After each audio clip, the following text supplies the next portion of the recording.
नमस्कार, मैं शिमला से राजेश मल्होत्रा। आप दिव्य हिमाचल टीवी का खास कार्यक्रम हिमाचल की बात मेरे साथ देख रहे हैं और दिन भर की अपडेट लेकर मैं आपके बीच हाजिर हूं। आज अगर बात करें तो 6 बजे के बुलेटिन में जो दिन भर की घटनाएं थी उनकी जिक्र हमने आपके साथ किया था, लेकिन उसके बाद और कई घटनाएं ऐसी प्रदेश में हुई हैं जिनको लेकर आपको जानकारी देना ज़रूरी है। इन सारी घटनाओं को लेकर आज मुख्यमंत्री कांगड़ा दौरे पर थे। उसके बाद जो कांग्रेस की एक बड़ी जनसभा नालागढ़ में थी, और नालागढ़ में आपको पता है कांग्रेस के विधायक पार्टी छोड़कर बीजेपी में आ गए हैं, और जो उसी तरह की जो पॉलिटिकल एक्टिविटी है वो पूरे प्रदेश में एक तरह से चल रही है। लेकिन इस सब के बीच में आज फाइनेंशियल फ्रंट पर खासकर सचिवालय में काफ़ी हलचल थी, क्योंकि कैबिनेट की बैठक परसों सोमवार को होने वाली है और जो मामले अभी फाइनेंस में या जो एडवाइजरी डिपार्टमेंट्स में पेंडिंग चल रहे हैं उनको लेकर कुछ अपडेट हमने लेने की कोशिश की थी, ताकि पिछले 2 दिन के अंतराल के बीच में क्या क्या बीच में हुआ है। और साथ में आपको आज बताएंगे कि जो राइडर वाले मैटर जिसको लेकर बहुत सारे लोग इंतज़ार कर रहे हैं कि क्या होगा, एक्सक्लूसिवली हमने आपको जानकारी दी थी कि इसमें जो ऑब्जेक्शन लगे थे जो फाइनेंस से जब ये फाइल लॉ को भेजी गई थी और वहाँ पे जब ऑब्जेक्शन लगे थे, इन ऑब्जेक्शंस के आने के बाद अब तक क्या अपडेट हुई है, क्योंकि बीच में अराजपत्रित कर्मचारी महासंघ के अध्यक्ष और सेक्रेटरी फाइनेंस के बीच में कुछ गर्मा गर्म बहस हुई है, उसके बाद कुछ हलचल दोबारा से हुई, फिर बीच में एक कॉमन रास्ता निकाला गया, और वही रास्ता जो हम आपको बता रहे थे कि पिछला जो ड्राफ्ट है उसमें 4 मुख्य खामियां क्या थी और उन खामियों को किस तरह से दूर किया गया है और किस तरह से बीच का रास्ता निकाला गया है। लेकिन जो रास्ता निकला है उसमें कॉन्ट्रैक्ट कर्मचारियों का क्या होगा जो 3 जनवरी 2022 के बाद 3 जनवरी 2022 तक विभागों में नियुक्त थे, ये आज महत्वपूर्ण बात करेंगे। और इसी के साथ क्योंकि बहुत सारे जो हमारे कर्मचारी साथी हैं वो ये डिमांड कर रहे थे कि जो स्केल है उसमें जो सिस्टम चल रहा है कि जो अगला जो हायर ग्रेड पे जब देंगे तो हायर ग्रेड पे मिलने के बाद फ़र्क क्या आएगा उनके वेतन में, उसके बारे में जानकारी लोग मांग रहे थे, और उस जानकारी को भी आज आपके साथ साझा करेंगे। और ये है एप्लीकेबल हायर स्टेज ऑफ पे, कौन सी कैटेगरी किस उसमें आएगी, वो एक जानकारी लोग मांग रहे थे बड़े दिन से, और इसीलिए मैं आज अभी तक जितने लोग जुड़ चुके हैं उनमें से ये आपको क्लियर कर दूं कि अगर आपके पास कोई क्वेरी है किसी स्केल स्पेसिफिक के लिए, किसी कैटेगरी स्पेसिफिक के लिए, कि उनका जो अगला है एप्लीकेबल हायर स्टेज ऑफ पे वो कौन सा होगा, अगर वो जानकारी चाहिए तो आज आप बात कर सकते हैं ताकि हम उसको रिप्लाई कर लें। और रिप्लाई करने का आज मकसद ये है कि अब हमें लग रहा है कि बड़ी जल्दी ये मामला एक तरह से नोटिफिकेशन की स्टेज पे चला जाएगा। अभी तक टेक्निकल हिचेस बीच में क्या है उनकी जानकारी भी आज आपको देंगे। प्री नर्सरी जो हम कह रहे थे पहले कि प्री नर्सरी टीचर्स, वो कैडर बदल दिया है ड्राफ्ट के अनुसार, हालांकि फाइनल अंतिम फैसला तो कैबिनेट ने लेना है, लेकिन जितने अभी तक इसमें जिसका नाम दिया गया है वो आपको बताएंगे। ओल्ड पेंशन पर झारखंड ने एक एसओपी जारी किया, स्टैंडर्ड ऑपरेटिंग प्रोसीजर्स, और उसमें कुछ प्रावधान क्यों डराने वाले हैं वो भी आपको जानकारी देंगे। एनपीएस के धरने में कांग्रेस नेता सुक्खू आज दिखे हैं और वजह क्या है वो भी आज आपको बताएंगे। पुलिस भर्ती अभी हुई है 1300 कुछ पदों पर, लेकिन जो भर्ती हुई जिसमें पेपर लीक हुआ, दोबारा से कई विवाद हुए, एटलीस्ट प्रोसेस कंप्लीट हो गया, लेकिन इस सब के बावजूद कितने पद खाली रह गए हैं वो भी आपको बताएंगे। कॉलेज का स्टाफ एक साथ कहां ट्रांसफर हुआ है, पूरे कॉलेज का स्टाफ, वो भी आपको बताएंगे। और इस पे पॉलिटिकल विवाद भी एक हो गया है, उसकी जानकारी भी आपको देंगे। आउटसोर्स केस अब कैबिनेट में कब कैबिनेट में आएगा ये आपको आउटलाइन देंगे, क्योंकि कुछ हमारे दर्शक इसके बारे में जानकारी मांग रहे थे। डेयरी का जो उद्योग है, क्योंकि अब मुख्यमंत्री स्वावलंबन से लेकर जो नाबार्ड की फंडिंग है, इन सब में डेयरी फार्मिंग एक जो अच्छा ऑप्ट किया जाने वाला एक स्वरोजगार है, और इसीलिए पोल्यूशन कंट्रोल बोर्ड ने आज इसकी भी इंडस्ट्री की कैटेगरी में रैंकिंग कर दी है, ग्रीन और ऑरेंज इंडस्ट्री के तौर पर। और कौन सी ग्रीन होगी कौन सी ऑरेंज होगी ये भी हम आपको आगे बताएंगे। सीएम का कांगड़ा दौरा था, उसकी जानकारी देंगे। नया वोट बनाने की डेडलाइन कब है ये भी आपको बताएंगे, ये आपको अलर्ट रहने की जरूरत है। वजह क्या है वो आगे बात करेंगे।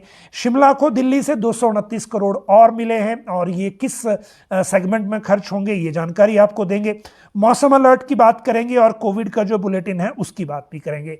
लेकिन इसके साथ एक और बात आपके साथ साझा करेंगे, और वो बात जो है वो है जो किन्नौर में जो टूरिस्ट जो हैं, ट्रैकर जो हैं, उनके साथ एक हादसा हुआ है, उसकी भी आगे बात करेंगे, क्योंकि ये भी एक हादसा जो है वो नॉर्मल सिचुएशन वाला नहीं है। सबसे पहले कोविड की जो जानकारी है वो दे दें आपको। आज 3608 सैंपल टोटल टेस्ट हुए थे आज पूरे प्रदेश में, और इनमें से 75 नए केस मिले हैं, 136 लोग रिकवर हुए हैं, 3 आज पेशेंट एडमिट हुए, 5 पेशेंट्स की छुट्टी हुई, 660 टोटल एक्टिव केस रह गए हैं, और जो टोटल डेथ है वो 4182 हो गई है। 33 सब पेशेंट हॉस्पिटल्स में हैं। तो जो जहाँ तक बात है कोविड की, तो कोविड अब अंडर कंट्रोल है, इसमें अब कोई ऐसी चीज़ है नहीं जिसमें ज़्यादा डरने की ज़रूरत है। लेकिन जहाँ तक दूसरी बात है, खासकर अगर हम मौसम की बात करें, तो मौसम को लेकर जैसा खनियारा में हुआ था अभी हाल ही में कि एक बार फिर से जैसे बादल फटने का इंसिडेंट हुआ, उसमें बहुत सारा नुकसान कल हुआ था। लेकिन उसी से रिलेटेड अभी यह है कि 4 जिलों में फ्लड का खतरा है, फ्लैश फ्लड का, और अलर्ट जारी हुआ है। 7 तक मौसम अभी खराब रहेगा, 5 तक बारिश का अलर्ट है, और अभी तक मानसून में मरने वालों की संख्या 300 से पार हो गई है। अभी अगर मैं 4 जिलों की बात करूं जहां के लिए अलर्ट ये है, तो उसमें है शिमला, सिरमौर, चंबा और कांगड़ा के लिए यह अलर्ट जारी हुआ है। तो इन जिलों में अभी भी अलर्ट रहने की ज़रूरत है, क्योंकि कुछ भी इनमें हो सकता है। किन्नौर की बात करें, क्योंकि हम मौसम की ही बात कर रहे हैं, तो किन्नौर में एक हादसा हुआ है। ये सूचना आज छितकुल डिस्पेंसरी में मिली थी। डिस्पेंसरी में जब ये पहुंचे, एक ट्रैकर और पोर्टर घायल अवस्था में लाए गए थे। कुछ ट्रैकर और पोर्टर जो हैं छितकुल से आगे फंसे हुए हैं, जिनमें से एक व्यक्ति की मौत हो गई है। इस सूचना पर जो वहां पे लोगों को भेजा गया, उसमें से जो पोर्टर कल्याण सिंह पुत्र जामू राम ये लिवाड़ी, ये है मोरी उत्तरकाशी का है, 42 साल का है। प्रदीप पुत्र श्री पदम सिंह ये भी उत्तरकाशी का है। देवेंद्र ये भी उत्तरकाशी का है। और ट्रैकर नरोत्तम ये है नादिया उम्र, ये है तहसील कल्याणी, जिला नादिया, अब ये पता नहीं कहाँ के होंगे। तो ये इनके साथ जो इंसिडेंट हुआ है, ये इंसिडेंट जो है इनका एड्रेस जो भरा गया है उसमें उत्तरकाशी वाले तो पोर्टर हैं, लेकिन जो ट्रैकर है ये कहाँ का है ये नहीं भरा है। ये वेस्ट बंगाल का लग रहा है नाम से, लेकिन इनके साथ ये इंसिडेंट हुआ है, और इस इंसिडेंट में एक डेथ अभी तक कंफर्म हुई है, बाकी जो लोग हैं वो घायल हैं। तो टूरिस्ट सीजन में, क्योंकि आजकल मौसम काफ़ी इरेटिक है, इस वजह से शायद ये हादसा हो गया। लेकिन इसके बाद अगली बात करें तो वो है अब राजधानी को जो 229 करोड़ मिले हैं। ये खबर आई है आज दिल्ली से इसलिए क्योंकि केंद्र सरकार ने वर्ल्ड बैंक प्रोजेक्ट के तहत इसको प्रोजेक्ट को अप्रूव किया है। 229 करोड़ शिमला जो है ये सीवरेज परियोजना के लिए मिला है, और इसमें सारी जो सीवरेज की लाइनें हैं वो बदली जाएंगी सारी, और ये 2025 तक प्रोजेक्ट पूरा करना होगा। अगले 30 साल के लिए ये सुविधा मिलेगी, और इसमें टोटल 230 किलोमीटर पाइपें बिछाई जाएंगी शहर में। सभी घरों को सीवरेज सिस्टम से जोड़ने के लिए इस पे काम होगा। तो ये जो साथ में शिमला के साथ साथ ढली और मशोबरा के जो बचे हुए हिस्से हैं वो भी इसमें आ जाएंगे। अगली बात अगर करें आज के इस बुलेटिन में, तो अगली बात है जो मुख्यमंत्री अभी दौरे पर हैं, आज कांगड़ा दौरे पर थे, और जो कांग्रेस की रैलियां हैं वो आज कांग्रेस की रैली बेसिकली नालागढ़ में हुई। जहां तक बात पहले नए वोट बनाने की डेडलाइन की कर लें, उसके बाद सीएम के कांगड़ा दौरे की बात करेंगे। नया वोट बनाने के लिए हम आपको बार बार अलर्ट कर रहे हैं, और अलर्ट इसलिए कर रहे हैं क्योंकि एक बार जब चांस मिस हो जाता है तो फिर दोबारा वोट बनाने का चांस नहीं मिलता। और अभी जो मौका दिया जा रहा है वोट बनाने के लिए, अगर उसकी बात करें तो 11 सितंबर तक अप्लाई करने का वक्त है नए वोटर के लिए। 1 अक्टूबर तक यदि आप 18 साल के हो रहे हैं तो आप 11 सितंबर से पहले अप्लाई करके वोट बना सकते हैं, ये पहली बात है। और दूसरी बात इसमें यह है कि ऑब्जेक्शन, आप एक बार जो ड्राफ्ट वोटर लिस्ट है उसको चेक करें, अपने घर की, अपने पड़ोसियों की, या फिर अपने गांव में जो आपके बीएलए हैं उनसे मिल जाएगी। और उसको चेक करने के बाद आप ये देख सकते हैं कि जो लिस्ट है वो प्रॉपर है कि नहीं, और अगर नहीं है तो उसमें करेक्शन का वक्त भी 11 सितंबर तक ही है। अक्टूबर में फाइनल ड्राफ्ट प्रकाशित होना है और उस प्रकाशन से पहले पहले जो इसमें वोट बनाने के लिए जिन्होंने बनाना है उनको इन चीज़ों का ध्यान रखना चाहिए। मुख्यमंत्री आज कांगड़ा जिला के दौरे पर थे। जवाली और नूरपुर में डिग्री कॉलेज दिया है, जवाली में बीडीओ ऑफिस दिया है और वहाँ पे कांग्रेस के प्रति जो एक कांग्रेस के पर हमला जो था वो यही था कि कांग्रेस बिना दूल्हे की बारात है और इनका जो इस इलेक्शन में जो एक बार लीडरशिप ही तय नहीं हो रही है तो फिर चुनाव क्या लड़ेंगे। दूसरी तरफ कांग्रेस में प्रतिभा सिंह और मुकेश अग्निहोत्री ने नालागढ़ में रैली की है कांग्रेस की, उसी नालागढ़ में जहां के विधायक कांग्रेस के जो थे वो बीजेपी में शामिल हो गए हैं, लखविंदर राणा।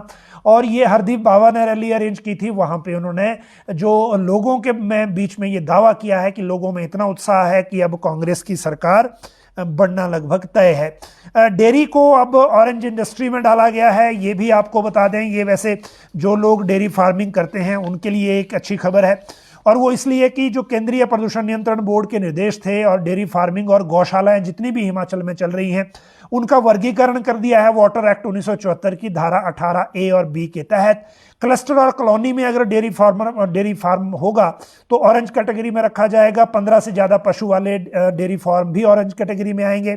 15 से कम पशु होंगे तो वो ग्रीन कैटेगरी में आएगा और 15 से कम पशुओं और 20 से कम मैन पावर वाले जो डेयरी फार्म हैं वो वाइट कैटेगरी में रखे गए हैं। 100 से अधिक किलोमीटर पर जो डे वेस्ट वाटर वाली जो गौशालाएं हैं वो ऑरेंज और इससे कम वाली जो हैं वो ग्रीन कैटेगरी में रहेंगी। तो ये कैटेगराइजेशन हुई है क्योंकि गौशालाएं बहुत नई खुल गई हिमाचल में, इसलिए आपको ये बताना ज़रूरी है। आउटसोर्स के लोग बार बार ये पूछते रहते हैं कि उनको लेकर अब आगे क्या होने वाला है। सोमवार को कैबिनेट की बैठक है, उससे पहले कैबिनेट सब कमेटी नहीं है और इस कैबिनेट में अभी जो इनकी कैबिनेट सब कमेटी के अध्यक्ष हैं वो आए हैं, इस पर भी तय नहीं है क्योंकि उनके चुनाव क्षेत्र में 8 सितंबर को एक बड़ा दौरा है मुख्यमंत्री और केंद्रीय जल शक्ति मंत्री गजेंद्र सिंह शेखावत का और इसीलिए वो तैयारियों में लगे हुए हैं। तो पॉसिबल है कि इस बार ना आए कैबिनेट में। तो अगर ये सिचुएशन हुई तो वैसे भी ये मामला अभी थोड़ा डिलेड आएगा और जहां तक मुझे लग रहा है सितंबर के भी लास्ट हफ्ते में ये जो कैबिनेट होगी उसमें ये मैटर आएगा और उसमें ही ये मैटर डिस्कस होगा ताकि इससे पहले कैबिनेट सब कमेटी अपने लेवल पर मीटिंग करके इसको फाइनल कर सकती है। कॉलेज स्टाफ एक साथ ट्रांसफर हो गया है। ये बेसिकली चंबा के तेलका कॉलेज की बात है जिसका एक वीडियो सर्कुलेट हुआ था जिसमें यह आरोप लगाया गया था कि एक स्टूडेंट जो है वो बाकी स्टूडेंट्स के पेपर की वैल्यूएशन वहां कर रहा है और जो वहां टीचर हैं, प्रोफेसर हैं, उन्होंने उस स्टूडेंट को वो कंप्यूटर सौंप रखा था। इसके बाद काफी विवाद हुआ। आज अगर हम शिमला की बात करें तो हाँ, एबीवीपी ने एक ज्ञापन दिया यूनिवर्सिटी प्रशासन को कि इस कॉलेज के खिलाफ कार्रवाई होनी चाहिए। हालांकि उस कॉलेज पे कार्रवाई का ये हुआ कि सभी पूरा स्टाफ जो है वो ट्रांसफर कर दिया गया, वहां सिर्फ क्लास 4 बचा है और इससे पहले जो 2 ट्रांसफरें हुई थी शायद उस चक्कर में जो धरने पे भी लोग बैठे हुए थे चंबा में आकर। लेकिन अब इस सारे विवाद पर जो आशा कुमारी हैं जो वहां से डलहौजी से विधायक हैं, उन्होंने सोशल मीडिया के जरिए एक लेटर लिखा है चीफ मिनिस्टर को और ये शक जताया है, संदेह जताया है कि ये तेलका जैसे रिमोट एरिया में जहां पे गरीब बच्चे पढ़ते हैं जिनके पास बाहर जाने के ऑप्शन नहीं है, उस कॉलेज को, संस्थान को बदनाम करने की कोशिश है और इसमें मुख्यमंत्री हस्तक्षेप करें ताकि इस तरह की कोई इस तरह के किसी सिस्टम, किसी इंस्टीट्यूट, एक तरह से संस्थान को, शिक्षण संस्थान को डैमेज करने वाली बात ना हो। पुलिस भर्ती की बात करें, पुलिस भर्ती हाल ही में प्रक्रिया पूरी हुई है। फर्स्ट में पेपर लीक हो गया था, उसके बाद काफ़ी दिक्कत भी इसमें आई, लेकिन जब सारी चीज़ें हो गई तो 1334 पदों के लिए ये भर्ती थी। जब भर्ती कंप्लीट हो रही है अब इनको जो है इसके बाद अब ट्रेनिंग पर भी जो है वो जो ट्रेनिंग के बाद अब फिर इनको आगे सारी चीज़ें इसमें चलेंगी और नियुक्ति पत्र जो हैं फिर 7 सितंबर 2022 को नियुक्ति पत्र इनको जारी किए जाएंगे संबंधित कमांडेंट की तरफ से। तो उसके बाद इनका जो सिस्टम है एक तरह से जो ट्रेनिंग का वो शुरू हो जाएगा सभी IRBs में अलग अलग। लेकिन इन 1334 पदों से में भी जो भर्ती प्रक्रिया कंप्लीट हुई है इसके बावजूद 93 पद जो है वो खाली रह गए हैं और इन पदों को अब बाद में जब अगली भर्ती होगी उसमें भरा जाएगा और जो एक रिजर्वेशन रोस्टर रहता है उस वजह से भी ये पद जो है वो खाली रहे हैं। तो ये दूसरी बात हो गई जो मामला अभी पुलिस भर्ती का चल रहा था। एनपीएस के धरने में आज सुखविंदर सुक्खू गए थे और उनके साथ नरेश चौहान भी थे। कांग्रेस नेता जो है, शिमला में जो धरना चल रहा है ये है डीसी ऑफिस के पास रेन शेल्टर में, और यहाँ पर कांग्रेस के जो नेता हैं ये पहुंचे और इनके पहुंचने का मकसद भी यही था क्योंकि 10 गारंटियां ऑलरेडी जारी कर रखी हैं, दे रखी हैं कांग्रेस ने। और इन गारंटियों में सबसे पहली गारंटी ओल्ड पेंशन स्कीम की है, तो नेचुरली क्लेम बनता है कि उनके बीच में जाके उनको बताएं कि हमने क्या किया और वो गारंटी को किस तरह से पूरा करेंगे, वो बात अलग है। लेकिन अभी जो है वो उनसे वहां मिलने गए थे, उसके बाद सुखविंदर सुक्खू इस धरने में बैठ गए और धरने में बैठने के बाद इनके साथ जो बाकी बातचीत वो भी की। लेकिन ये पहला इंसिडेंट है जब एनपीएस के धरने में इस तरह से, वैसे इससे पहले जब प्रदर्शन होते थे खासकर उस प्रदर्शन में कई बार लोग चले जाते थे जो पॉलिटिकल लोग हैं वो भी, लेकिन यहाँ जो ये स्ट्रेटेजिक धरने चल रहे हैं खासकर 2-3 अलग अलग जगहों पर, और इन जगहों में जो बाकी सारी चीज़ें हैं वो जो है बाकी सारी चीज़ें जो हैं उसमें जो धरने चल रहे हैं उन धरनों में ये पहला इंसिडेंट था कि इस तरह के जब एनपीएस वाला धरना दे रहे हैं उसमें कांग्रेस के लीडर शामिल हुए हैं। हालांकि इन्होंने वही बात कही कि कांग्रेस ने गारंटी दे रखी है और हम इस गारंटी को आगे जो है उसका इसको पालन करेंगे अगर कांग्रेस सत्ता में आती है। लेकिन इसी केस में ओल्ड पेंशन के मामले में झारखंड ने एक जो है अपडेट की है। हालांकि इन्होंने अपने स्टैंडर्ड ऑपरेटिंग प्रोसीजर जारी किए हैं ओल्ड पेंशन को लेकर, क्योंकि राजस्थान और छत्तीसगढ़ के बाद झारखंड ने भी ओल्ड पेंशन को लागू करने का फैसला किया है। और जो इनके ये पुरानी पेंशन बहाल करने के लिए जो स्टैंडर्ड ऑपरेटिंग प्रोसीजर झारखंड सरकार के वित्त विभाग ने जारी किए हैं उसमें 3 तरह के जो डिपार्टमेंट हैं, ये कार्मिक विभाग, वित्त विभाग और विकास आयुक्त, ये तीनों के म्यूचुअल जो साथ में सिग्नेचर हैं सचिवों के। और इस स्टैंडर्ड ऑपरेटिंग प्रोसीजर में ये बताया गया है कि झारखंड सरकार किस तरह से ओल्ड पेंशन को कर्मचारियों के लिए दोबारा लागू कर रही है। लेकिन इसके जो 3 नंबर पॉइंट है, देखिए वो तो खैर 3 नंबर से पहले मैं 2 नंबर बताता हूं आपको।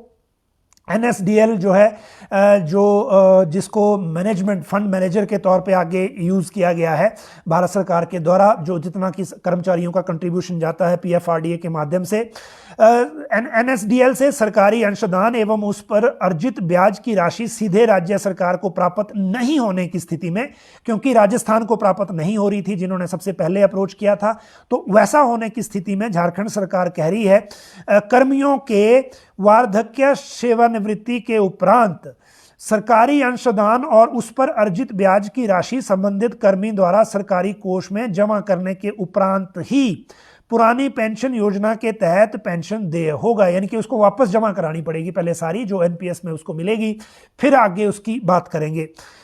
सरकारी अंशदान एवं उस पर अर्जित ब्याज की राशि का समायोजन कर्मी को मिलने वाले उपदान की राशि से भी किया जा सकेगा। लेकिन 3 नंबर पॉइंट थोड़ा ज्यादा डेंजरस है। एनएसडीएल द्वारा सरकारी सेवकों के अंशदान की राशि किसी भी स्थिति में प्राप्त ना होने पर, यानी कि भारत सरकार ने अगर नहीं दी तो राज्य सरकार से दावा नहीं किया जा सकेगा। मतलब ये हुआ कि स्टेट गवर्नमेंट फिर पूरी तरह से स्टेक होल्डर नहीं है अगर आपको भारत सरकार जो है वो सहयोग नहीं करती है। अब ये सबसे बड़ी दिक्कत है इसमें, और ये दिक्कत इसलिए है क्योंकि मैं टेक्निकल चीज़ें इसमें जितने भी हमने डॉक्यूमेंट पढ़े अब तक का, हिमाचल सरकार ने भी जो एग्रीमेंट किया है उसमें भी जो डिसीजन हुआ, जो कन्वे हुआ गवर्नमेंट ऑफ इंडिया को, वो हो गया 2006 में जब कांग्रेस सरकार थी। जब साइन हुआ डॉक्यूमेंट जो भारत सरकार के साथ हिमाचल सरकार का, वो साइन हुआ 2010 में जब बीजेपी की सरकार थी। लेकिन सभी सरकारों ने कंटिन्यूटी में इस डिसीजन का समर्थन किया है, और जो डॉक्यूमेंट हैं जो साइन हुए हैं उसमें भी एग्जिट विंडो कोई नहीं है। यही राजस्थान के साथ है, यही हिमाचल के साथ है, और ये पॉसिबल है कि ये भारत सरकार ने सभी राज्यों को उस वक्त एक ही फॉर्मेट दिया हो। इसके साथ एक और बात यह है कि जब एफआरबीएम और एनपीएस के लिए स्टेट एग्री हुए, जैसे हिमाचल भी एग्री हुआ, तो राज्य को 292 करोड़ एक्स्ट्रा दिए भारत सरकार ने इंसेंटिव के तौर पर कि आपने जो रिफॉर्म्स हैं, फाइनेंशियल रिफॉर्म्स हैं रिस्पॉन्सिबिलिटी वाले, जैसे अब एफआरबीएम जो है फाइनेंशियल रिस्पॉन्सिबिलिटी का एक एक्ट है, और उसको जब आपने लागू किया तो उसके बदले आपको पैसे भी मिले। इन सारी चीजों के बाद अब जाकर जो है वो स्टेट वो कर रहे हैं जहां बीजेपी की सरकार नहीं है, जो केंद्र सरकार में प्रेजेंटली है। अब ऐसी स्थिति में राजस्थान ये कह रहा है कि कुछ रोज पहले मैंने आपको उनका बताया था कि उन्होंने कहा कि जो एनपीएस से पैसा जो कर्मचारी, क्योंकि वहां विड्रॉ कर रहे थे, उनको लग रहा था कि हम ओल्ड पेंशन में आ जाएंगे, इसलिए एनपीएस में जितना हम विड्रॉ कर सकते हैं, जितने कानूनन प्रोविजन है वो कर लें।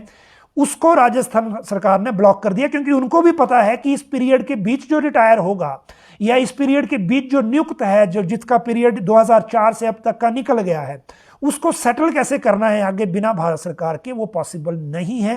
राजस्थान का कंट्रीब्यूशन 20,000 करोड़ से ज्यादा है, हमारा तो फिर भी कम है, मुझे लगता है 7,000 करोड़ के आसपास अभी बनेगा। लेकिन दो तरह की चीजें इसमें हुई। पहला ये कि ये डिमांड उठने में देरी हो गई। अब मान लीजिए किसी भी स्टेट से उठती, जैसे हिमाचल में अब हुआ, बीच में एक कांग्रेस की टर्म निकल गई, एक बीजेपी की टर्म निकल गई, और अब जाकर इस बारे में बात हो रही है। और अब भी कोई भी राज्य सरकार अभी तक भारत सरकार से इस बारे में डायलॉग नहीं कर पाई है। अपना डिसीजन कन्वे करके लागू करने की चिट्ठी भेजना वो गलत बात है। गलत बात तो नहीं, लेकिन मतलब उनके प्रेरोगेटिव में है या नहीं, ये फ्यूचर तय करेगा कि वो तय होता है कि नहीं उस तरह से। अल्टीमेटली रिलीफ तो कर्मचारियों को चाहिए क्योंकि पैसा उनका है, लेकिन होना ऐसे चाहिए क्योंकि इंडिविजुअल लेवल पे कर्मचारी भारत सरकार के साथ केस नहीं लड़ सकता। और जो प्रोविजन है उस डॉक्यूमेंट के, जो एग्रीमेंट हुआ था, उसमें जो जुरिस्डिक्शन है कोर्ट में केस लड़ने की, वो भी दिल्ली की है। तो ऐसा पॉसिबल नहीं है कि सभी राज्यों के कर्मचारी दिल्ली जाएं फिर वहां केस लड़ें। और क्या सच में उसमें एम्प्लॉय स्टेक होल्डर है या केस भी केवल स्टेट गवर्नमेंट को लड़ना है? तो इन सारी चीजों को देखते हुए अब राजस्थान को क्योंकि कामयाबी नहीं मिली, इसलिए झारखंड ने भी वो क्लॉज डाल दिया कि अगर एनएसडीएल से पैसा वापस नहीं आया तो हम कोई क्लेम नहीं झेलेंगे, ना हमारे से कोई लेगा, ना कर्मचारी हकदार होगा राज्य सरकार से मांगने का। इसी तरह का ऑर्डर क्या? अब दूसरी बात यह है कि जब कांग्रेस ने वादा कर ही दिया, और दूसरा सिनेरियो हमारे सामने एरियर का है। अभी देखिए, एरियर और डीए दोनों हम लोन लेके दे रहे हैं, 3500 करोड़ अभी हो जाएगा, 3000 करोड़ अगर और लेंगे तो 4000 करोड़ तक भी बात चली जाएगी। लेकिन अगर हम लोन लेने की, एरियर देने के लिए जो कर्मचारियों का हक है और जिसकी इवेल्युएशन पहले से सरकारों के पास होनी चाहिए कि ये कमिटेड लाइबिलिटी है, इससे हम बच नहीं सकते, तो इसकी व्यवस्था रहनी चाहिए। लेकिन उस व्यवस्था के लिए भी लोन ले रहे हैं। और अगर एरियर भी लोन से देना है तो फिर ओल्ड पेंशन कैसे लोन से देंगे, ये एक बड़ा सवाल है। और क्या जो कांग्रेस शासित राज्य हैं जहां पर सरकार या तो है या फिर आने वाली है, क्या वो भी यही रास्ता अपनाएंगे कि अगर दिल्ली से नहीं आया तो हम तो केवल एसओपी जारी कर देंगे, फिर जो कर्मचारी वेट करते रहें? तो किसी राज्य को तो ये रास्ता ढूंढना होगा, चाहे वो भारत सरकार के साथ बातचीत से ढूंढें, चाहे ज्वाइंट एक जो वो बना के बात करें।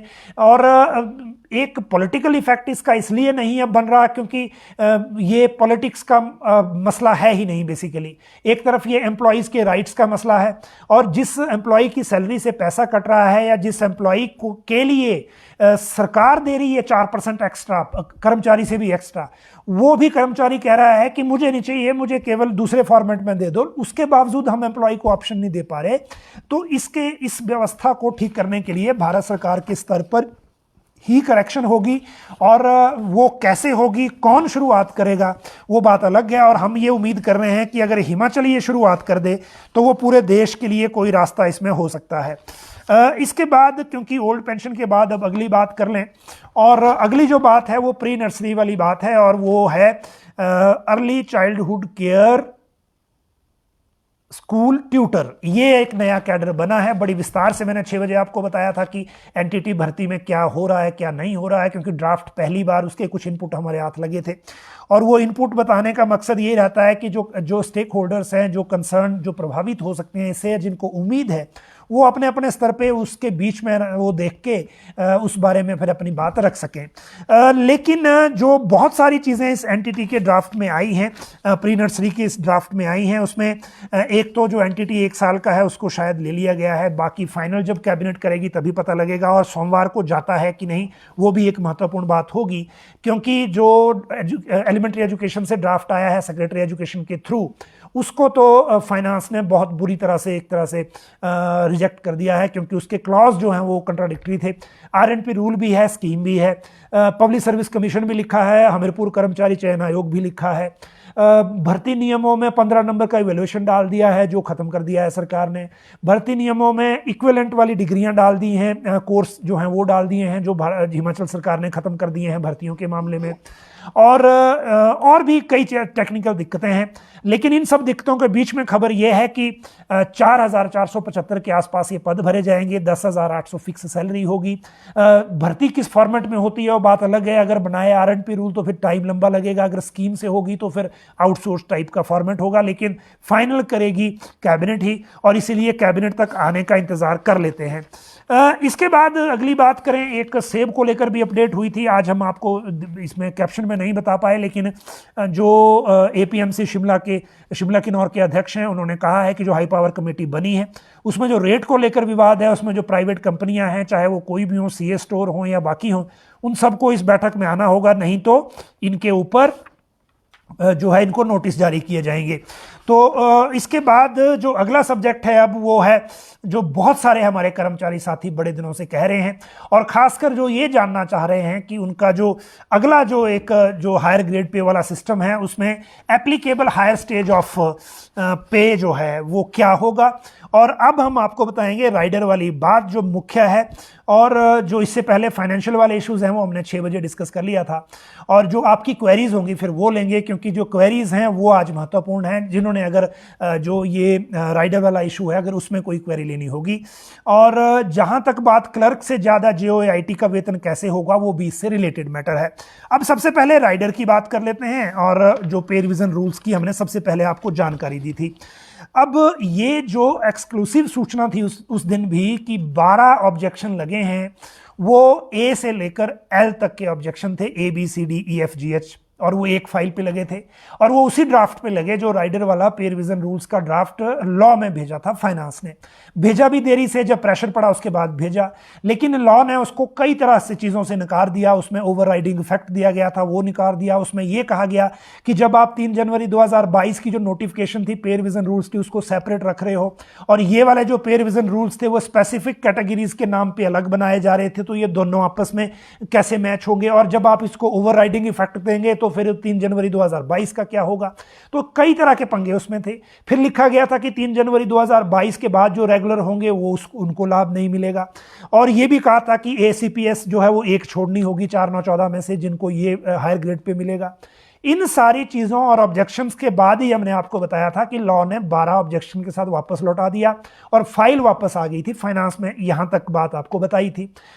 उसके बाद जो अपडेट है वो उसका फायदा ये हुआ, देखिए कि एक तरफ प्रेशर बना अराजपत्रित कर्मचारी महासंघ पर, उसके बाद जो महासंघ के अध्यक्ष हैं वो सेक्रेटरी फाइनेंस के पास बैठ गए और उन्होंने यहां तक बहस हो गई कि अगर ये मामला इसी तरह से फाइलों में उलझा रहा तो आपके कमरे के बाहर कर्मचारी धरने पे बैठेंगे, आप रोक नहीं सकते, सचिवालय सरकारी दफ्तर है, और इसी तरह की कई बातें हुई। और उसके बाद दोबारा से इस पे चर्चा शुरू हुई जिस तरह के सीएम अनाउंसमेंट में इसमें कहा गया था। अप्रैल में घोषणा हुई थी पीटरहॉफ के मैदान से, और उसमें कहा था कि जो राइडर वाला इशू है उसको भी जो पूरा कर रहे हैं 2 साल उनको भी, जो इन पोजीशन है वो उनको भी, और ये अनाउंसमेंट कर दी थी। और जेओआईटी को क्लर्क की पैरिटी मिलेगी ये भी कह दिया था, इक्वलेंट टू अदर कैटेगरीज, ये अनाउंसमेंट थी। इस अनाउंसमेंट के बाद जब पे रिवीजन रूल्स के जो स्पेसिफिक कैटेगरीज के नाम से अलग से चले गए तो उस पर जो है वो फाइनेंस ने, जो लॉ ने ऑब्जेक्शन लगा दिए। अब जब आपस में टकराव हुआ, बहस हुई, उसके बाद सेक्रेटरी फाइनेंस और सेक्रेटरी लॉ के बीच में, दोनों डिपार्टमेंट्स के बीच में सहमति बनी है, और जो जो इशू इसमें एड्रेस करने वाले थे वो एक ज्वाइंट बैठक में डिस्कस होने के बाद साथ आए हैं। इन सब में एक बात ये कॉमन हो गई कि अब ये तय हो गया है कि स्पेसिफिक कैटेगरीज के नाम पे जो ड्राफ्ट भेजा गया था वो ड्राफ्ट जो है वो फाइल हो रहा है, वो उसको विड्रॉ किया जा रहा है एक तरह से, क्योंकि उसको बहुत लाल पीला कर दिया था लॉ डिपार्टमेंट ने। उसमें बड़ी सारी गलतियां थी, फॉल्ट्स थे और कई तरह की खामियां थी। इसके बाद अब जो है वो जो 3 जनवरी 2022 को नोटिफिकेशन हुई थी पे रिवीजन रूल्स की, जो 1/1/16 से लागू हुए थे, उसी की अमेंडमेंट आगे एक्सटेंडेड तौर पे आ रही है, और केवल 2 जो उसमें धाराएं हैं उनको संशोधित किया जा रहा है, और कैटेगरीज वही रख रहे हैं। 90 कैटेगरीज जो हैं इसमें आई हैं उन्हीं को रखेंगे, और बाकी जो चीज़ें हैं वो वही रहेंगी। और इसी कारण अब ये बीच का रास्ता निकला है, और हम उम्मीद कर रहे हैं कि ये जल्दी मामला शॉर्ट आउट हो जाए। लेकिन ये डिस्कशन के बाद फिर से ये सुझाव फाइल पे आया है कि जब ये फाइनल ड्राफ्ट फिर से बन जाएगा तो दोबारा से कैबिनेट से वेट कराया जाए, यानी कि कैबिनेट से मंजूर ओके कराया जाए, क्योंकि पे रिवीजन का मामला है और उसमें कोई ज़्यादा ऑब्जेक्शन है भी नहीं, क्योंकि कैबिनेट हर हफ्ते हो रही है, 5 तक परसों है, उसके बाद इसी हफ्ते लास्ट में फिर से हो जाएगी। क्योंकि कैबिनेट जल्दी करने का मकसद जो 75 साल के कार्यक्रम फील्ड में हो रहे हैं उसमें जो सीएम की अनाउंसमेंट है उनको ओके करना है ताकि उसकी नोटिफिकेशन हो सके, क्योंकि घोषणा करने का मतलब है चुनाव में वोट लेना, और अगर नोटिफिकेशन नहीं करेंगे तो घोषणा लागू नहीं होगी। तो ये एक महत्वपूर्ण मैटर इसमें है। लेकिन इन सारी चीज़ों के बीच में जो राइडर वाला मैटर है, जो अब आपको इसमें इंपॉर्टेंट अपडेट है, वो ये है कि जो संशोधित रूल्स बन रहे हैं उसमें भी जो 90 कैटेगरी जो पहले स्पेसिफिक कैटेगरी के साथ अटैच की गई थी, जिनको हायर ग्रेड पे का लाभ दिया जाना है, वही ली गई हैं। लेकिन जो 3 जनवरी 2022 का ड्राफ्ट है केवल उसकी अमेंडमेंट के साथ, तो ये इजी और जो ठीक रास्ता है, क्योंकि इसमें पब्लिक सर्विस कमीशन में जाने की जरूरत नहीं पड़ेगी और जो कैबिनेट अप्रूव करेगी वहां से ये केस हो जाएगा। अब मैं आपको बताऊं कि इसमें स्पेसिफिक कैटेगरी हटाने के बाद जो क्लर्क से जो जूनियर ऑफिस असिस्टेंट आईटी का वेतन ज्यादा कैसे हो रहा है। वैसे बोला पैरिटी था, लेकिन क्लर्क की सैलरी से जो जूनियर ऑफिस जो ये असिस्टेंट है जेओए आईटी, उनकी सैलरी ज्यादा हो जा रही है, और दोनों का जो हायर ग्रेड पे के लगने के बाद जो फिक्सेशन का लेवल है वो भी अलग अलग होगा। और वो क्यों है, एक तो वो बात बताएंगे, और दूसरा कॉन्ट्रैक्ट क्यों बीच में फंस रहा है। अब अगर राजपत्रित कर्मचारी महासंघ की बात करें तो उनका कहना है कि मुख्यमंत्री की जो अनाउंसमेंट है वो है 3 जनवरी 2022 तक इन पोजीशन जितने कर्मचारी हैं उन सबको हायर ग्रेड पे का लाभ मिलेगा। तो इन पोजीशन तो कॉन्ट्रैक्ट वाले भी हैं, लेकिन जब ये फाइल अब लॉ और फाइनेंस के बीच में फाइनल हुई है तो अफसरों के बीच में मतभेद ये है अभी भी फाइल पर कि कॉन्ट्रैक्ट को कैसे फायदा देंगे, क्योंकि पे रिवीजन रूल्स होते ही रेगुलर के लिए हैं। अब आप देखेंगे, मैंने आपको 6 बजे भी बताया था कि कॉन्ट्रैक्ट के लिए जो है वो पे रिवीजन रूल नहीं होते, लेकिन जब 3 जनवरी 2022 को रूल जारी हो गए थे तो उसके बाद कॉन्ट्रैक्ट के लिए अभी अगस्त में पिछले महीने रूल जारी हुए हैं, जिसमें 60% ऑफ जो पे मैट्रिक्स का इनिशियल है उसका 60% कॉन्ट्रैक्ट की सैलरी होगी, ये कहा गया था। तो कॉन्ट्रैक्ट कर्मचारी ओरिजिनल जो पे रिवीजन रूल्स हैं उसमें कवर नहीं होते, लेकिन इसीलिए इस बार भी फाइनेंस ने खुद ये सवाल उठाया है कि कॉन्ट्रैक्ट कैसे पे रिवीजन रूल्स का पार्ट हो सकते हैं जब वो उन पे वो रूल्स लागू ही नहीं होते, क्योंकि जब तक कर्मचारी रेगुलर नहीं होता तब तक पे कमीशन के दायरे में आता नहीं। तो ये एक मैटर है। अब ये सरकार तक जाएगा या कैबिनेट तक जाएगा या सिर्फ मुख्यमंत्री के स्तर पे तय होगा, वो अलग बात, दूसरी बात है। अब बात करते हैं कि जो क्लर्क और जेओआईटी में क्या गैप आ रहा है उसकी, और उसके बाद आपकी क्वेरीज लेंगे। अगर कोई स्पेसिफिक क्वेरी होगी तो फिर उसको रिप्लाई हम कर सकते हैं, लेकिन जो क्वेरीज हैं वो कृपया केवल और केवल इस बुलेटिन के उसमें कमेंट बॉक्स में डालें, व्हाट्सएप पे नहीं। व्हाट्सएप पे ये पॉसिबल नहीं है, ना कॉलिंग पे पॉसिबल है, क्योंकि आपको पता है दिन भर अपनी अपनी व्यस्तता सबकी है और भी चीज़ें चेज करनी होती हैं। तो ये जो माध्यम है वो यही वाला है जो सोशल मीडिया है, क्योंकि अगर आप पूछेंगे रिप्लाई हो जाएगा तो वो और लोगों के लिए भी काम आएगा। क्लर्क के लिए जो इसमें applicable higher stage of pay है, एप्लीकेबल लेवल एज पर HPCS RP रूल्स 2022 जो अभी अमेंड होंगे, क्लर्क के लिए है जी लेवल 3 20,200 और 30,500, लेकिन जूनियर ऑफिस आईटी के लिए है लेवल 4 ये 20,600 और 31,200। आज हमने जब इसके बारे में क्रॉस चेक किया कि इसमें इशू क्या है, और वैसे on regular appointment after 2 years regular service, ये तो क्लियर कर दिया है। यही तो मैं बात है जो मैं कह रहा हूं कि कॉन्ट्रैक्ट वाले इस जोन ऑफ कंसिडरेशन से बाहर हो रहे हैं, लेकिन फाइनल का वेट कर लेते हैं कि उसमें क्या है और फिर उसके बाद बात करेंगे। जहां तक क्लर्क और जूनियर ऑफिस असिस्टेंट की बात है उसमें बिल्कुल क्लियर है कि वो गैप इसलिए आ रहा है क्योंकि जो इनिशियल ग्रेड पे थी वो 1900 और 1950 थी, और 1950 क्योंकि जेओआईटी को पहले मिलता था तो उसी वजह से इनको जो ये गैप है, ये लेवल 3 और लेवल 4 का गैप है, ये बन गया है। अब अगर किसी और को जो applicable higher stage of pay है, यानी कि हायर ग्रेड पे मिलने के बाद वाला जो असर है उसका, अगर वो पता करना है तो फिर वो आगे आपके कमेंट बॉक्स में पता लगेगा और उसके बाद हम उसको रिप्लाई करेंगे। लेकिन जो फाइनेंशियल मैटर हैं अब वो अब सुलझना शुरू हो गए हैं। जहाँ तक 6 बजे भी मैंने आपको बताया था कि जो बाकी मैटर हैं इसमें खासकर जो लोन के बाद सेटल होंगे, जिसमें सरकार ने फाइनेंशियल भुगतान भी करना है, तो वो सितंबर के महीने में एक एक करके होंगे। एरियर का मैटर निकल ही गया है। हो सकता है इसका एक जो पहली किश्त एक तरह से जो 1000 करोड़ के आसपास अभी बोला था मुख्यमंत्री ने, वो पहले आ जाए और जो बाकी अभी लोन लेना है वो दूसरा अलग से हो। लेकिन इन सब के बीच में अभी जो एरियर के बाद जो डीए का मैटर है उसकी बात है, और वो जब सेकेंड इंस्टॉलमेंट अभी लोन की जब लेनी है उसके बाद तय होगा कि इसको लेकर आगे क्या होगा। लेकिन इन सारी चीज़ों के बीच में एक महत्वपूर्ण अपडेट ये है कि कैबिनेट में क्या क्या लिया जाता है वो जब एजेंडा फाइनल होगा तो उसकी उस तरह से बात करेंगे। लेकिन आपकी क्वेरी ज़रूर अब ले लें, क्योंकि जो क्वेरीज हैं उनको अगर किसी ने पे कमीशन से रिलेटेड मैटर पूछा हो तो हम आपको उसका रिप्लाई जो है वो अभी कर सकते हैं।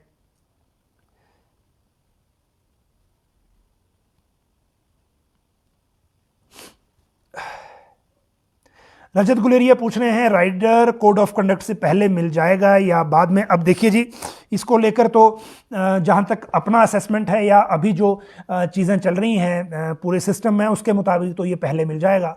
और जो अराजपत्रित कर्मचारी महासंघ ने अब जो डेडलाइन दी है फाइनेंस डिपार्टमेंट को, वो ये कह रहे हैं कि अक्टूबर की जो सैलरी है JOAIT की वो नई फिक्सेशन होनी चाहिए जो उनको नए स्टेज से मिलना है। तो अब इसके लिए तो जब इंतज़ार ही करना पड़ेगा, उसके बाद ही पता लगेगा कि आगे क्या होता है। पंचायत वेटनरी असिस्टेंट भर्ती के बारे में भी कोई अपडेट नहीं है। अगर कैबिनेट में आया तो उसके बाद बात करेंगे, क्योंकि इस बारे में भी AK शर्मा का सवाल है और भी बड़ी सारी चीज़ें पूछते रहते हैं लोग। अभी please provide detail of 90 categories. ये तो जी जिस दिन मैंने आपको 6 बजे वाला 2-3 दिन पहले किया था वहाँ बता दिया था आपको फिर से।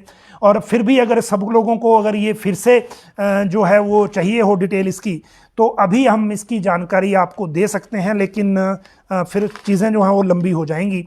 और फिर भी आप लोग अगर पूछ रहे हैं तो मैं बता दूं कि कुछ चीज़ें तो उसमें कॉमन कैटेगरीज हैं, और वो clerk, junior office assistant, junior technician, driver, heavy light सभी हैं। फिर हैं इसमें जूनियर ड्राफ्ट्समैन हैं, चार्जमैन हैं, असिस्टेंट फोरमैन हैं, फोरमैन ग्रेड 2 हैं, PN चौकीदार, स्वीपर, माली सब हैं। ये फ्राश सचिवालय में स्टेनोटाइपिस्ट हैं, जूनियर स्किल स्टेनोग्राफर हैं। और उसके बाद अगर बात करें तो जूनियर ऑडिटर हैं। देखिए, लेकिन ये जो पेज हैं ये थोड़ा आगे पीछे हो गए हैं, इसलिए मैं आपको इसको स्ट्रीमलाइन करके बता दूं। वैसे हमारे जो JOAIT के साथी हैं कुछ जो काफ़ी उतावले रहते हैं, उन्होंने तो यहाँ तक डाल दिया जी कि ये 12 ऑब्जेक्शन वाले भी बातें जो हैं वो भ्रामक हैं, और बिना ये सोचे कि हम लोग यहाँ जो है जूनियर ऑडिटर मैंने बताया आपको, स्टैटिस्टिकल असिस्टेंट है। फिर डिपार्टमेंट ऑफ एग्रीकल्चर में लेबोरेटरी असिस्टेंट एग्रीकल्चर वाले हैं, एग्रीकल्चर एक्सटेंशन ऑफिसर हैं। फिर हैं जूनियर टेक्नीशियन एग्रीकल्चर वाले, टेक्नीशियन टेक्निकल असिस्टेंट हैं, ट्रेंड दाइज हैं आयुर्वेदा की, लेक्चरर हैं आयुर्वेदिक कॉलेज पपरोला के, एनिमल हस्बेंड्री से वेटनरी फार्मासिस्ट हैं, टेक्निकल असिस्टेंट हैं ये जो एनिमल हस्बेंड्री से, inspector cooperative societies, audit inspector cooperative societies. फिर देखिए JBT एजुकेशन से बहुत सारी कैटेगरीज हैं, और इनके बारे में अगर कोई फिर बाद में स्पेसिफिक हो तो वो देख लेंगे। JBT है, ओरिएंटल टीचर्स हैं, लैंग्वेज टीचर्स हैं, फिर हैं जी drawing masters, PET, Shastri, TGT, school lecturer, PGT, tabla instructor, college cadre, master craftsman secondary, फिर हैं जी मास्टर टेक्नीशियन, DPE भी हैं, एक्साइज से एक्साइज टैक्सेशन इंस्पेक्टर हैं, फॉरेस्ट से फॉरेस्ट गार्ड हैं, स्टैटिस्टिशियन हैं, फूड एंड सिविल सप्लाई से इंस्पेक्टर ग्रेड 1 हैं, हेल्थ एंड फैमिली वेलफेयर से staff nurse, senior laboratory technician, pharmacist हैं। फिर फार्मासिस्ट के बाद हैं multi purpose health worker, male और फीमेल दोनों। फिर रेडियोग्राफर हैं, ऑपरेशन थिएटर असिस्टेंट हैं, फूड इंस्पेक्टर हैं, ट्रेंड दाइज हैं, मेडिकल लेबोरेटरी टेक्नीशियन ग्रेड 2 हैं, डेंटल मैकेनिक्स हैं, हाइजीनिस्ट हैं, मेडिकल सोशल वर्कर ये मेडिकल एजुकेशन से हैं, डाइटिशियन हैं, कांस्टेबल हैं पुलिस डिपार्टमेंट से, और यही मैं बोल रहा था 2017 वाले जो कांस्टेबल हैं वो भी इसमें आ जाएंगे। असिस्टेंट डिस्ट्रिक्ट अटॉर्नी हैं ये प्रोसिक्यूशन से, और प्रिजन से हैं, वार्डर, फीमेल वार्डर भी हैं, पब्लिक आईपीएच से जो जल शक्ति हो गया सर्वेयर हैं, इंडस्ट्रीज से मैनेजर डीआईसी हैं, आईपीआर से एपीआरओ हैं, और बाकी जो assistant research officer planning department के, assistant research officer land records के, स्टैटिस्टिशियन और रिसर्च ऑफिसर सभी डिपार्टमेंट्स के अलग अलग भी हैं और ये लेवल 16 में हैं। तो ये जो मैटर है अभी अलग अलग मामलों में। और annual increase of contract employees का अभी हुआ नहीं, मैटर चल रहा है, अब कब होता है देखते हैं। TGT scale after higher grade pay, okay ये आया क्वेरी जी, देखिए टीजीटी आफ्टर हायर ग्रेड जो है, तो टीजीटी जो है इसमें दिख रहा है जी 38,100 और 41,600 लेवल 10 है, ये टीजीटी का है। क्लर्क को 2 साल बाद, ये मैंने ऊपर बता दिया, आप उसको देख लें, शुरू में ही बता दिया है। इसके बाद अगली बात करें अगर तो 15% का बेनिफिट मिलेगा राइडर वालों को, बिल्कुल। और उसके लिए आपको जो ऑप्शन है वो शायद दोबारा से टाइम मिल जाए जिनके लिए फिर से, क्योंकि जो स्पेसिफिक कैटेगरी वाला ड्राफ्ट बनाया गया था उसमें 1 महीने का वक्त रखा गया था। अब ये इसमें कितना देते हैं ये अभी देखने वाली बात होगी।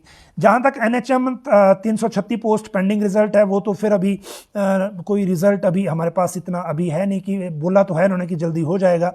आयुर्वेदिक फार्मासिस्ट को लेकर और जो बाकी पे अनॉमलीज हैं उनको लेकर अभी अपडेट नहीं है, क्योंकि ये कमेटी को गया है तो इंतज़ार करना पड़ेगा अभी उस कमेटी का। क्लर्क्स का 2 साल बाद का हायर ग्रेड पे मैंने बता दिया सर, एक बार बार क्या रिपीट करना है। और क्लर्क का है B 230-500, अगर फाइनल नोटिफिकेशन में भी यही आया। ये तो वो ड्राफ्ट था जो पहले गया था जिसको लॉ ने वापस कर दिया था। GOA-IT का बता दिया जी मैंने, रिपीट करने से कोई फ़ायदा नहीं है यार, आप सुन लें पहले। लेक्चरर स्कूल कैडर, ओके ये लेक्चरर स्कूल कैडर का भी आपको अभी बता देते हैं।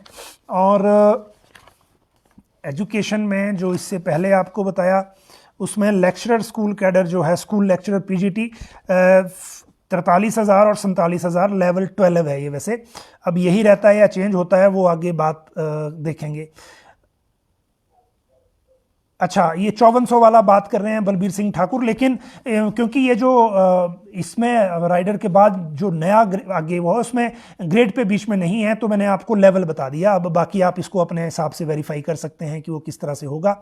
जहाँ तक आयुष फार्मासिस्ट की बात हो गई, JBT एप्लीकेबल ग्रेड पे तो पता नहीं, 29,700 और 37,600 लेवल 8 है ये इनका, तो आप उसको फिर क्रॉस कर लें उसमें कि वो कितना बनता है।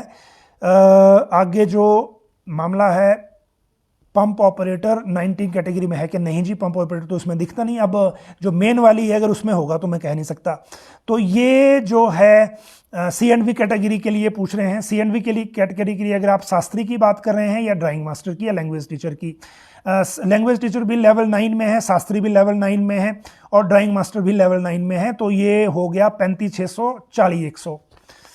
अगली बात जो JBT का बता दिया, क्लर्क का बता दिया।